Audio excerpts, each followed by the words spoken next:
Hello again, and welcome back to Marketing with Purpose. My name is Monica Pitts, and today I have with me Stacy Brockmeyer. And I invited her to hang out with me today because we get questions all the time about starting podcasts. I think it's because we have a podcast. I think so too. I'm not sure it makes us experts on podcasts, but we get asked a lot of questions about them. I mean, we build a lot of websites and we integrate podcasts with websites. So I guess that makes us an expert in that. So I thought we would hang out today and marinate in the answer to the question, is a podcast right for your organization? And it's different. The answer is different for different organizations, right?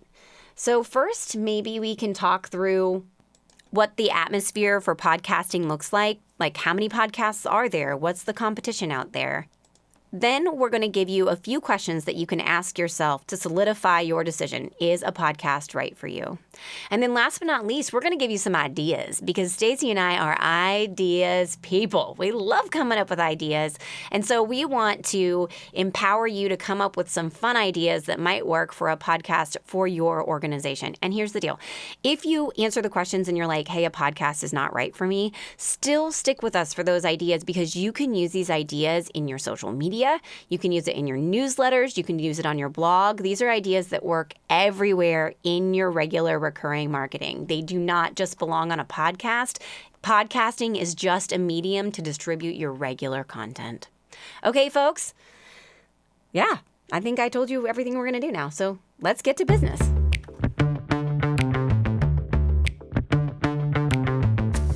If you're a natural-born marketer, you're one lucky son of a gun. If you're like most people, marketing, especially online marketing, is about as appealing as standing in a police lineup. The May Create team of creatives has transformed websites and digital marketing from craptastic to fantastic since 2005. Our podcast, Marketing with Purpose, makes sense of marketing so you can make purposeful decisions instead of carrying on with the same old crap you've been doing. And now your host, Monica Pitts, founder of May Create, with another episode on how to make your marketing not suck. Okay, so we're going to start answering the question of is a podcast right for your organization by talking about what's going on in the podcasting universe right now. So starting back at the beginning of the podcasting universe, it turns out, according to the internet, that podcasting started back in 2004. What is insane about that is at that time, I had a Nokia brick phone, like the snake one in 2004. It was my very first phone, probably literally in 2004. I got it. Now, it's interesting that you associate podcasting with your phone because I actually do have a statistic about how people listen to podcasts, and it turns out that 73% of podcast listeners listen on their smartphone. I only listen to podcasts on my phone because I do it in the car. Yes, haha. And 28% of U.S. adults listen to podcasts while driving. I don't know what parent has time to listen to them unless it's like after they go to bed and you're cleaning house or something like that. Every time I have a longish car trip that I'm either taking by myself or with my kids, I queue up all these podcasts to listen to. And then sometimes I think to myself, I really need to go on a car trip so that way I can listen to some podcasts and get my talk radio bucket filled. Monica, we just spoke about the early days of podcasting. How many podcasts are there now? Oh, man. There are 50. No, let me look. I have the number. It is 5 million. That seems like not a lot, actually, because there are 600 million blogs as of 2023. I would very much say that podcasting is a new-ish thing. Things are just starting to roll out with podcasting. So jumping into content marketing, which is basically what podcasting is if you're doing it for a marketing purpose. And content marketing is releasing content. It's like writing a blog post. You're releasing content out to the internet. You do it regularly. So that way you can meet people on a regular basis and bring them back to do business with you, right? So content marketing is a lot like network marketing, which is actually a business model, right? It's like the Mary Kay business model. So the people who really made money with Mary Kay are the people that started back when Mary Kay started in like 1963. But the people who started their blogs way back in the day, they still have this ever-growing population of people coming into their websites through their blogs. And we started our blog back in 2008. So now we have, probably like 17,000 visitors a month to our blog because we've been blogging since then. It's like a snowball effect, right? So getting into podcasting now would actually be a super solid marketing decision because there aren't as many podcasts to compete against for attention. And so if you're thinking about blogging and you're willing to compete with those 600 million blogs, then maybe if talking is easier for you, jumping on board to compete for attention with 5 million podcasts isn't that big of a deal. It's actually probably a lot easier. I know for me, I'm not a writer naturally. So to sit down and record a podcast or to speak to someone is so much easier for me than it is like to sit down and write because I'll just basically stare at my screen for a while. And then I have to make Monica edit everything. I do edit everything, or Elizabeth does. Yes. She's really good at it too. But Stacey and I both have a background in education. So that makes sense. She was a teacher before she came to me. I have a minor in education. They taught us how to talk, really. All those leadership classes paid off for sure. So what's cool is people are very aware of podcasting.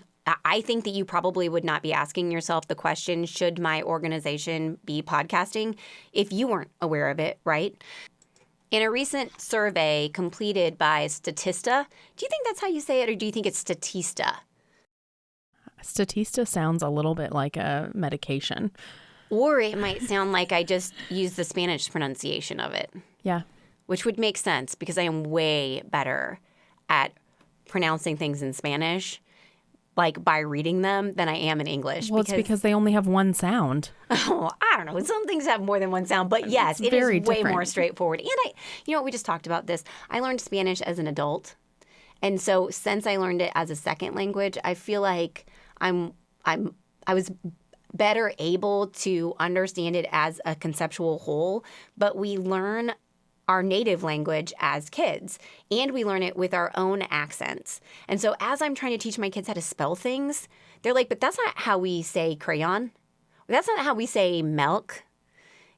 So they'll read it and it's M-I-L-K, and they're like, no, it should be M-E-L-K because that's how we say it. And I'm like, you're so right. And so we say it wrong, and it's just meh. Okay, so that was a total bunny trail. But either way, so you know about podcasting, and here's the deal. So do 79% of other Americans, according to a recent survey in 2022 by Statista. And it's growing. That's what's the interesting, it's in its infancy, right? Mm-hmm. So they estimate that by 2024, we should have another 20% increase in listeners. So there should be around 100 million listeners in the U.S. by 2024. And each week, more Americans, which the statistic is mind-blowing, more Americans listen to podcasts than have Netflix accounts. I literally thought everyone on the planet maybe had a Netflix account. Not the planet. In the United States. We have kids, man. Netflix it came out before Disney Plus. We had to have it. It's gold. My mom was always like, hey, Monica, it's great. You've got Netflix. You can pick what your kids watch. When you were little, we just had to deal with whatever was on the TV. So don't be mad at the TV. It's great. You can use it to educate your kids. What's really funny is that as my kids get more into watching sports and stuff, they're growing up, they're little boys, and they're getting bigger, the commercials. They do not understand the concept of commercials during a football game. So it's pretty funny. I use commercials for market research. I'm like, they're talking to humans over the age of 55. Look at that. Who knew? That's why I don't understand that commercial. Speaking of ages, 50% of people between the ages of 12 and 34 listen to podcasts. And 43% of the respondents to the Statista survey between the ages of 35 and 54 had listened to a podcast in the last month. But the fastest growing audience for podcasts is 55 and up. Now, over 66% of the people that are listening to the podcast have a college degree, a bachelor's or higher, and an average annual household income of $75,000 or more. So why are we telling you these demographics? Because I want you to be thinking to yourself, are these the people that I want to talk to in my marketing? Are these the people that I need to connect with in order to grow my organization? And if the answer is yes, then maybe a podcast might be the right thing for you. Now, I know we're just throwing all these stats at you, but I do have two more that I want you to consider before we get to those questions to ask yourself to determine if a podcast is right for your organization. The United States accounts for nearly 50%, actually 47.9% of podcast listeners. And 80% of listeners listen to all or most of every podcast episode that they start, which makes me feel so good as a podcaster that they're not just abandoning me. I get married to my podcast. Like they're a part of me. It's kind of like, you made the decision that you were going to watch a movie and then you start the movie and you're like, this is not, I don't like this thing. But sometimes I keep watching it anyway because I made the decision to watch the movie. I'm not maybe quite that married to my podcast. If they're not good, I will stop listening to them. But produce a good podcast and I'll stick with you forever. Yeah, but I'm also, so remember when Ellis was born and I discovered NPR? I had not hung out in any type of talk radio environment until I had my daughter Ellis 12 years ago. And I remember just sitting in the rocking chair, nursing her, and finding NPR. And there were people that would talk to me at any time of day and tell me stories. They were my best friends. And then when they were asking for money during their donation drive, I was like, heck yeah, I'll call in and give you money. You people are like my best friends. You got me through nursing my baby. And then I was just hooked on audiobooks and talk radio and podcasts from then on because it kept me company. They made me feel like I wasn't alone in the middle of the night. Yeah, it gives you this adult conversation almost, one-sided, but still. Yes. And then when I don't know what to talk about with my husband at night, I turn on the sports radio on the way home from the office so that way I have conversation starters for dinner. Okay, so back on topic. The questions that I would like you to ask yourself to determine if you should actually have a podcast for your organization. Because, of course, it's a great idea, and all these ideas, and I actually, just talked about this the other day with you guys. Just because you have an idea doesn't mean that you need to run with it. And just because you hear an idea doesn't mean it's the right thing for you. And sometimes we actually need to check out from getting more ideas and just do the things that we've already made decisions about. Like, don't get overwhelmed with it, all right? But the question I want you to ask yourself is talking a strength of yours? Because your marketing efforts need to be a combination of your strengths and your assets. So if you really hate talking and it's just like one syllable stumbling over the top of one another and you sit down in front of a microphone and it makes you want to throw up, you probably don't need to do a podcast. It's probably not the right form of marketing for you. It isn't. And if you can write, maybe a blog is better for you instead. But also do know that anytime that you sit down in front of a microphone for the first time, even if you are an accomplished public speaker, you'll freak out a little bit. So that's just part of the deal. If you want to know what it's like, go back and listen to the very first podcast I hosted with Monica. Is rough. We did so many starts and stops. But we're better at it now. It is. And I always tell people by episode 100, you're going to be great. Heck, we felt like we had won an award this morning because when we went to set up our microphones, it only took us 2 minutes. And it used to take us an hour and a half to figure out how to get it all to work. So you learn and you grow along the way. Don't expect yourself to be perfect at first. Done is better than perfect, friends. Everybody understands that you are where you are. So once you determine whether or not it's in your strengths zone, I want you to ask yourself, will it allow you to connect with the people that you need to in order to grow your organization? Yep. Is your audience between 12 and 54 years old, and are they in the United States? And remember that the fastest growing audience of podcasting is 55 plus. So if you're trying to reach an older demographic or people between the ages of, say, 35 and 55, you can connect with them through podcasting. You can meet new people this way. It's cool because unlike your blog, which you are only going to connect with people through Google, right? People Google search, they find your blog. Now, on podcasts, they are all distributed on different networks. So you have an additional way to connect with people through the network that your podcast is being distributed on. So think of that kind of as like the radio station, and it's connecting with people that are on that network. And people search on those networks for things that you might be covering on your podcast. But you also get to connect with them through Google. So it's a double whammy. You get more connection through the podcast than you might just get through your blog. Okay, so then the next question that I want you to ask yourself is, does your audience have a problem that they're trying to solve? Of course they do. Every audience is trying to solve a problem of some kind. And I guess if you just have stories to tell and they're funny, I mean, comedy is the largest sector or category of podcasts out there. But on Marketing with Purpose, we always talk about how we're trying to connect with people through helping them solve their problems. That's our method of marketing, and that's how we feel not like yucky salespeople and like awesome people helping others along on their journey. That's what Marketing with Purpose is. So our podcasts are made to help people solve problems, and I believe that your podcast could do the same thing. And then you have to ask yourself, do you offer solutions to those problems that your audience has? And of course you do. Like, of course you do. It doesn't matter what kind of organization you are. You have a service, and you help people solve their problem with that service, right? I mean, I think it's logical. So, yes. So, Monica, why wouldn't somebody start a podcast? Okay, well, what if you hate talking? That's a thing. Yeah, that's definitely a thing. If you're just snowed in with a bunch of other stuff, or also, so time could be an issue. But then also, if what you're doing in your marketing is really, really working, and you're not interested in talking in front of a microphone, then I would not do it, because what you're doing is working. You don't need to change it. You don't need to add a podcast just for the sake of having a podcast. That's not what marketing is about. Marketing is about figuring out what works for you and doing it. So if what you're doing is working right now, you don't need to change. So what if my topic's already covered?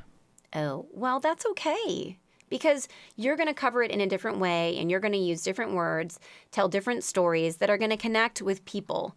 And not everybody connects with everyone in the same way. I mean, think about how many marketing podcasts there are, and here people listen to ours, right? And it's just because we are ourselves, and maybe they connect with us, right? I think another thing that people might ask is, what if I'm not techie? Well, that's tricky. So here's the deal, though. If you're not techie, just know that there are tons of free YouTube videos that you can watch that will tell you exactly how to do what. And there are also courses out online that you can pay for that people will take you through step by step everything that you need to do to start your podcast, down to picking your topics, picking your microphone, setting up exactly what equipment. There's people that will teach you how to do this. So if you can make a monetary investment in it to not have to learn how to do it on your own, you can have somebody hold your hand all the way through it, and it won't be so scary anymore. Well, and I think one thing too is we have a lot of people that record their podcasts through Zoom. So you don't necessarily have to know how to use all the software, because you can do a Zoom podcast and then pay for a service that mixes your podcast down for you. Yeah. Oh, that's another point. So in podcasting, there's a lot of different pieces of it that you can outsource, like Stacey just said. So if you want to pay somebody to clean up your audio and make it sound better, that service is available. If you want to pay somebody to transcribe it for you, that service is available. There's all kinds of different little things you can do that aren't super, super expensive. I think it's $60 a podcast to have somebody go through and transcribe it for you. That's not so bad, I think that's at most. Yeah. So there's all kinds of different contractors out there that can help you with the tech part if that's something that is holding you back from starting your podcast. So once people get beyond the tech part of this, I feel like the next question is, what do I share? Yeah. Okay, well, I have all kinds of ideas, and I know that you do too. So I feel like one thing that any business or organization can share and benefit from is success stories, because you want people to feel empowered and find the solutions that you offer. You want to show them how the problems that you help them solve and how the way that you help them solve those problems is going to change their lives and make their lives better. So success stories are always a really strong anchor for almost any podcast. I love a good podcast that interviews someone. That's my favorite kind of podcast to listen to, because you get to learn about all kinds of different topics. And specific to this topic is a podcast right for your organization. I have learned about so many nonprofits across the country. I mean, one that always stands out to me is there is a music program in an inner city neighborhood in LA. And that, like, I took a deep dive down into like all of their stuff because I learned about them on a podcast. That's super fun. I know that whenever I travel somewhere, I look for podcasts about those regions, and I like to learn about the businesses that are there. I like to learn about the cities that I might see, the culture that they have. And so I spend a lot of time in podcasts listening and learning about the place where I'm going. Another thing that I think that businesses and nonprofits alike can do is highlight people in phases of their journey. So Stu McLaren talks about the success path. You have different milestones along the way to your ultimate vision of success. Even if we haven't fully defined it, all of us have a success path for our clients to go through. And I feel like in your podcast, you can highlight people in different phases of the journey, because you want to connect with people in different phases of their success path. It's sometimes hard if you're undergoing a huge transformation to be able to see yourself on the other side. You want to connect with people who are where you're at. And so some ideas for that, or some examples of that, I should say, would be you could follow a family through a journey throughout a year. So for example, let's say that you are an autism treatment facility. You could champion a family throughout the year and show the milestones and progress that they make as a family, both their child in treatment and how the family interacts with them at home and the outcomes at the end of the year. And then families beginning treatment could identify, families in the middle of the year treatment could identify, and people at the end of the year could also identify. And then they don't have to meet a new character every single time.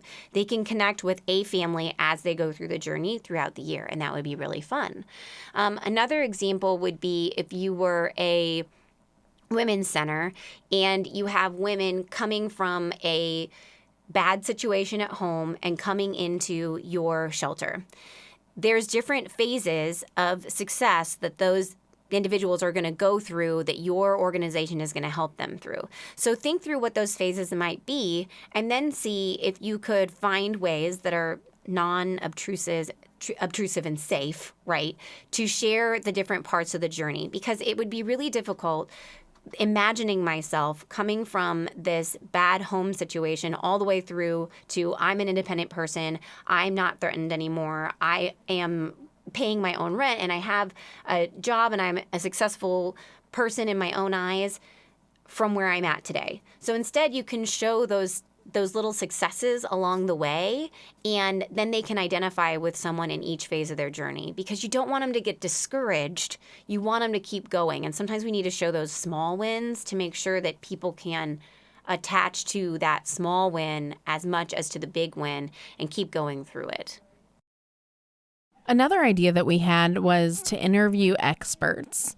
And so I think this one is an interesting one, because along with the things that you provide that help people solve problems, there's other challenges that are either peripheral or directly related to what you're solving. And so bringing in other experts to where the people can get more resources and think through another point of view, I think is a wonderful option for content. And it allows you to network with other people and give back to other organizations that you might want people to know about. I always feel like it's a great way to give back to the people that you also support by inviting them to be on your podcast and featuring them as an expert so they can meet people. And oftentimes those people will have a reciprocal relationship with you, and they'll invite you on their podcast, and then you get to touch their audience too. Or at the very least, they'll share your podcast on social media or email their audience about it. So that way you get some mutual benefit from the interview. Another purpose that I can see podcasts really catching on, and this one, it pulls at your heartstrings a lot more, but I have spoken to multiple nonprofits who I feel like they should start a podcast almost like a support group.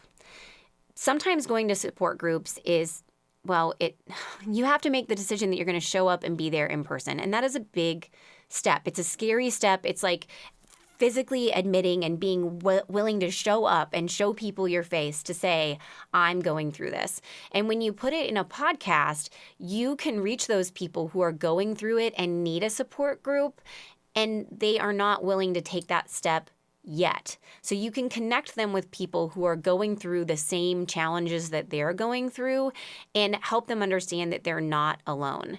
And I could see this being especially beneficial to people who are, say, breast cancer survivors, or people who have went through infertility treatment and maybe had a successful outcome at the end. Outcome meaning baby. Yeah. I use weird business terms, and then I'm like, wait a second. I mean baby. Like they had a baby at the end of it.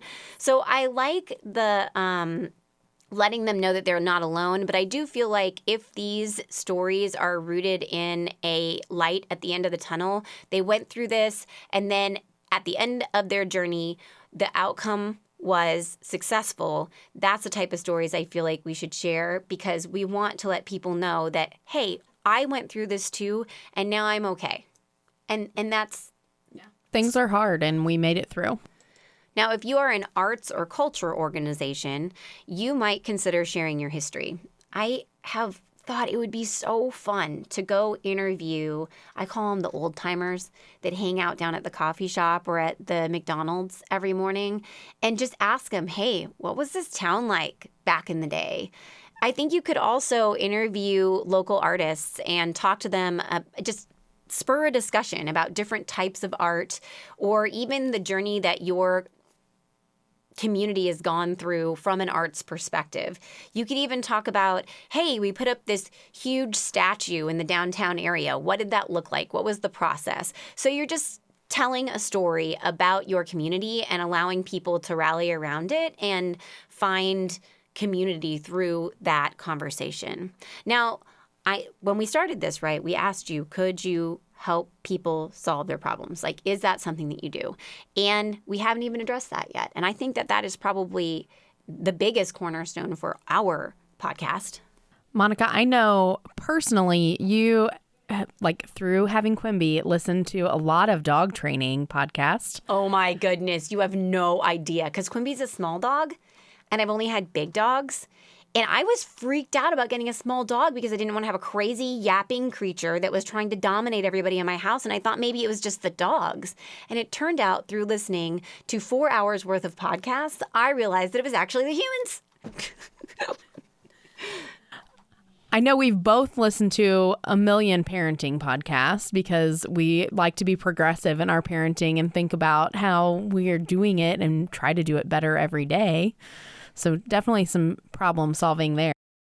And I think even if you had anything to share, if you have gardening tips, let's say that you're an urban agriculture organization, you can share with people gardening tips. Even as you are teaching volunteers to come in and garden on your farm, what are the things that you teach those volunteers? And could you share that with the general public? And in that way, be facilitating the values and the beliefs of your organization and bringing more people into you that you need to meet because they will support your cause. I love digging in the dirt. It's my favorite. We love dirt digging, man.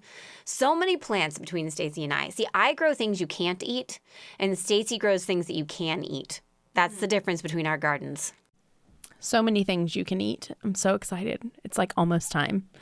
I cannot grow anything that you eat. I literally kill them. I don't know why. Do you remember the time that I forgot to pick the zucchini and I brought it in and then we dressed it up with a face and stuff? It was huge. It was like a child. It was like the size of your arm. Like, it was so big. But even if you are an Audubon Society and you could give people bird watching tips or hiking tips, traveling tips, like whatever it is, you help people solve problems every day. So think about the conversations that you have with the people you interact with on a daily basis in your organization and connect with people who have those same problems. Because here's the deal. Connecting with them will help you grow your organization because you are going to connect with people who have the same values and mission that you do. They are working towards solving the same problems that you help people solve. And even if they're not in your area, that does not mean they're not going to donate to you. It's awesome.